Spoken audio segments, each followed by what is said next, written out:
Hi everyone, knowledge group पे मैं प्रियंका आपका स्वागत करती हूँ। और जैसा कि यूपी टेट में हमारा प्राथमिक यानी 1 to 5 के लिए ग्रामर का सेक्शन मैं आपके लिए लेकर आई हूँ। ठीक है, तो आई होप कि हमारा जो ग्रामर का सेक्शन है आपको बहुत ज़्यादा पसंद आए। ठीक है, और आप लोग बताइए कि कैसे हैं, आपका एग्ज़ाम की तैयारी कैसे चल रही है।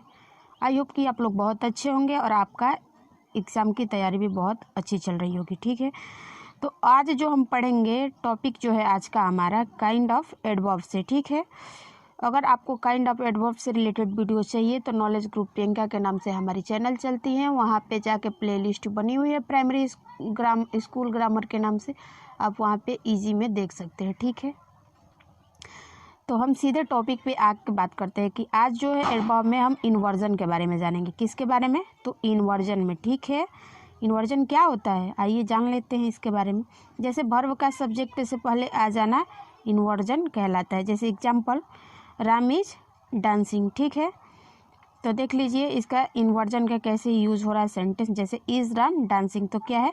इन्वर्जन है। ठीक है, सेंटेंस ये आई होप कि ये समझ में आ गया होगा। ठीक है, इन्वर्जन का इंट्रोडक्शन प्लस एग्जाम्पल। ठीक है, अब बात कर ले कि कुछ वर्ड है जिनका यूज़ हम इन्वर्जन में करते हैं। जैसे नेवर, नेवर का मतलब होता है कभी नहीं। दूसरा वर्ड है हार्डली, हार्डली का मतलब होता है ज्यों ही या शायद कभी कभी। तीसरा वर्ड है सेल्डम, सेल्डम का मतलब कभी नहीं या ना के बराबर होता है। चौथा होता है नो सूनर, तो इसका अर्थ होता है हिंदी में ज्यों ही। ठीक है, पांचवा है वेरली, वेरली मतलब ज्यों ही। ठीक है, आगे बात कर लें तो आगे हम बात कर लें, इसमें नोट है। नोट ये है कि उपयुक्त शब्दों का प्रयोग हेल्पिंग वर्ब के बाद और मेन वर्ब के पहले करते हैं। ठीक है, देख लेते हैं। जैसे एग्जाम्पल है कि ही हैज़ नेवर टोल्ड ए लाई, मतलब वह कभी झूठ नहीं बोलता। ठीक है, तो देख लीजिए हैज़ जो है आपका हेल्पिंग वर्ब हो जाएगा और उससे पहले हेल्पिंग वर्ब यानी टोल्ड, उसके पहले नेवर का यूज़ हुआ है। ठीक है, आपको समझ में आ गया होगा। दूसरा बात कर ले, जैसे एग्जाम्पल कि ही हार्डली मेक्स मिस्टेक,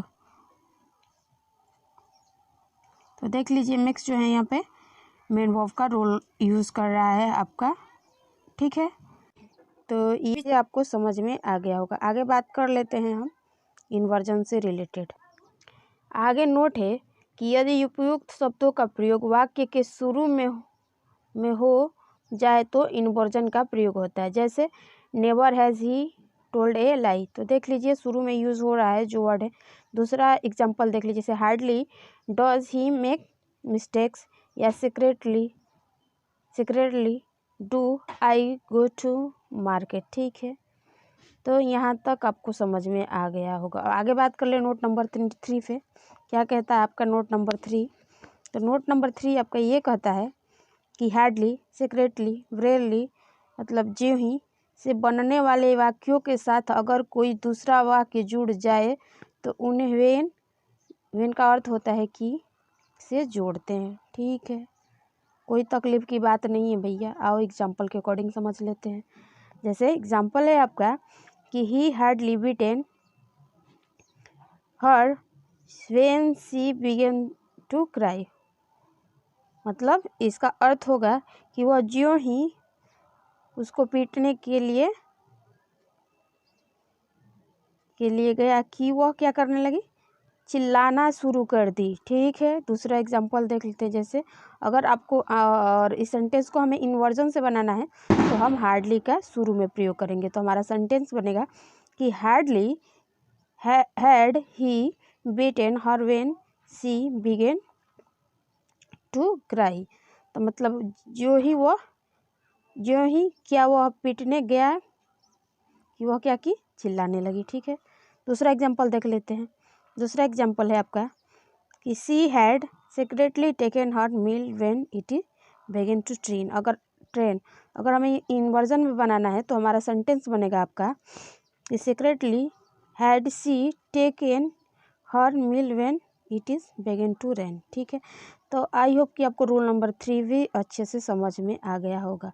आगे बात कर लेते हैं इसमें। और जैसे तीसरा एग्जाम्पल है कि the team had bravely lost the match when he coach get heart attack. ठीक है, अब बात कर लेते हैं आगे। लेकिन यदि नो सूनर का प्रयोग हुआ हो तो दूसरे वाक्यों में दैट, अगर नो सूनर का यूज हुआ तो उसके साथ हम दैट को जोड़ते हैं, ठीक है। जैसे एग्जाम्पल है कि he no sooner went there that his father called him, ठीक है। दूसरा, अगर कोई इन्वर्जन में बनाना है तो नो सूनर का प्रयोग आप स्टार्टिंग में ही करेंगे। जैसे देख लीजिए इन्वर्जन का यूज करके कैसे सेंटेंस बनाया जा रहा है।